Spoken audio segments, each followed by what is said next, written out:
Oke, Assalamualaikum warahmatullahi wabarakatuh. Salam sejahtera untuk kita semua. Yang saya hormati kepada Pak Dendra selaku mata kuliah Cloud Computing.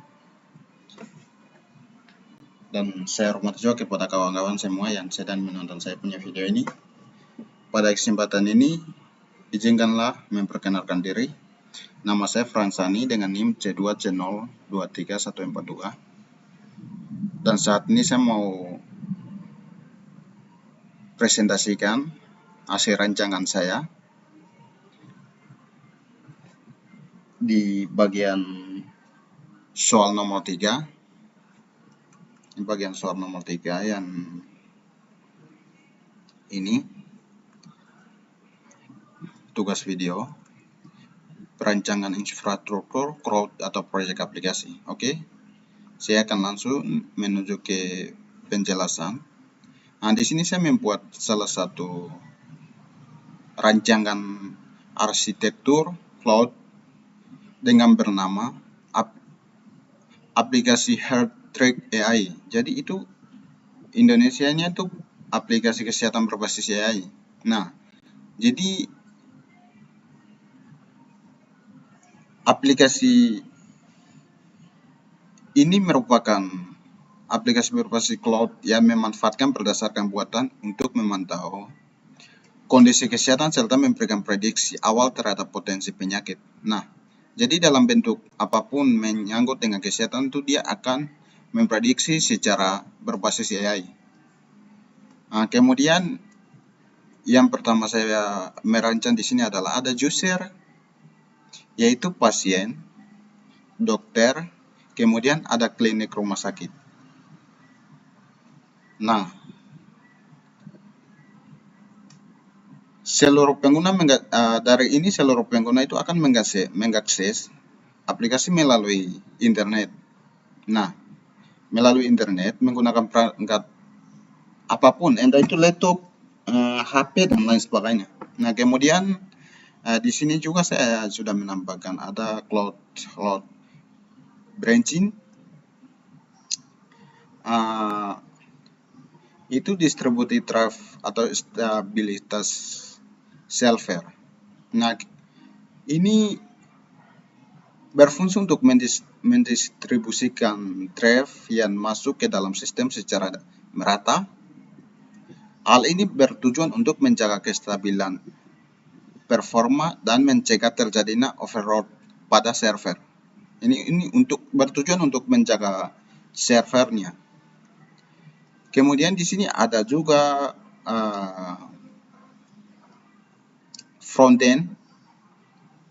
Frontend merupakan antarmuka pengguna yang di hosting pada cloud store dalam bentuk statis website. Teknologi yang digunakan meliputi HTML, CSS, JavaScript, dan lain sebagainya. Jadi dia akan berfungsi di bidang itu untuk mengelola setiap data yang ada. Kemudian di sini juga ada aplikasi layer. Aplikasi layer berjalan pada komputer engine dan berfungsi atau bertugas untuk memproses logika aplikasi, menangani API serta mengelola request dari pengguna layer. Ini juga untuk mendukung mekanisme auto scaling. Nah, itu aplikasi layer. Kemudian ada juga yang saya menampakkan di sini ada data layer. Data layer ini terdiri dari Cloud SQL sebagai database. Kemudian utama data terstruktur serta Cloud Storage untuk menyimpan file seperti gambar dan dokumen itu akan tersimpan di sini. Itu tetap dalam gambar apapun, entah itu gambar kalkulator atau pendaftaran daripada kesehatan, itu akan semuanya menyimpan di sini. Kemudian ada juga AI layer. Ini AI ini menggunakan Vertex AI untuk melakukan analisis data dan prediksi penyakit secara otomatis, serta cloud function untuk profesional otomatis. Nah, kemudian ada juga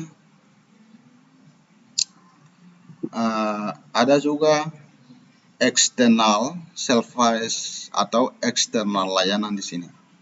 Nah, di sini ada berisi ini Flybase, Authentication atau logika manajemen user, cloud monitoring, kemudian ada cloud backup, kemudian ada instance Gmail API. Nah, ini bagian eksternal layanan. Jadi dalam layanan itu ada seperti demikian. Kemudian ada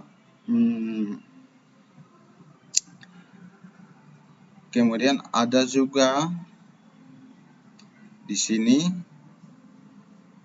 cloud monitoring.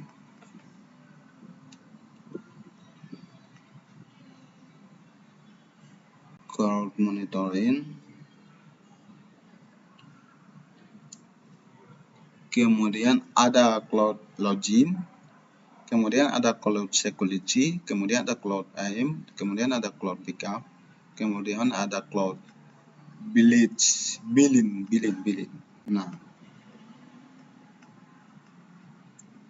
Nah, di sini ada juga strategi scaling.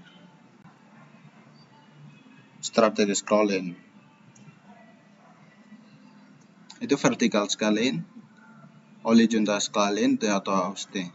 Kemudian di sini ada simulasi user. Simulasi user itu ada 5 user atau 5 client, 10 user atau 10 client, 20 user atau 20 client.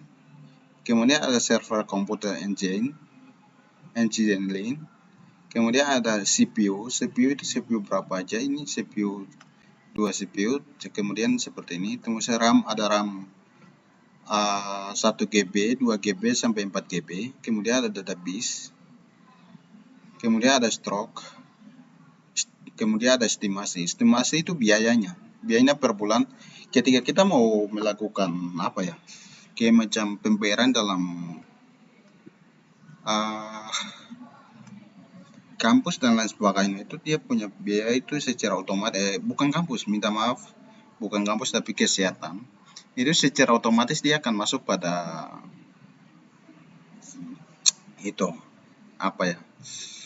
sistem kepintaran AI-nya. Jadi segala macam kebijakan atau segala macam hal yang kita berdiskusi dalam pasien, dokter bersama pelayan-pelayan lainnya, itu secara otomatis akan terbaca atau tercatat dalam sistem AI-nya. Jadi ini saya merancang untuk seperti demikian. Dan untuk yang penjelasan lainnya itu seperti itu. Dan ini diagram arsitektur yang saya buat. Mungkin seperti demikian penjelasan saya, kurang lebihnya. Jikalau ada kesalahan kata atau penjelasan, mohon dimaafkan. Wassalamualaikum warahmatullahi wabarakatuh.